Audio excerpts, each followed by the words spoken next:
அனைவருக்கும் வணக்கம். இது என்னோடய ஆன்மீக தகவல் சேனல். நம்ம பூஜை அறை ரூமில் வந்துட்டு இப்படி நம்ம பூக்கள்லாம் வாடி இருக்கா, இப்போ நம்ம நேற்று யூஸ் பண்ணிவிட்டு பூவை வந்து ஒரு நாள் இல்லாட்டி மறுநாள் எடுத்துடணும். இப்போ நானுமே அப்படி தான் வச்சுருக்கேன். ஈவினிங் ஆன உடனே நானே எடுத்துருவேன்.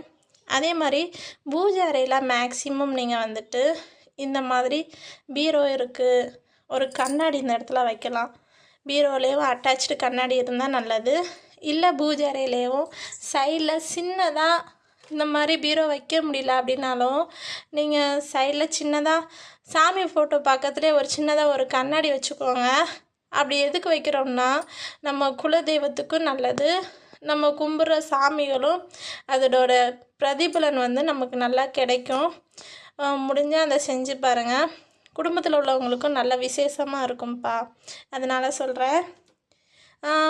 மேக்ஸிமம் ஒரு நாள் பூ வைக்கிங்களா, மறுநாள் கொஞ்சம் ஃப்ரெஷ்ஷாக இருக்குன்னா பரவாயில்ல, மறுநாள் எடுத்துடணும்.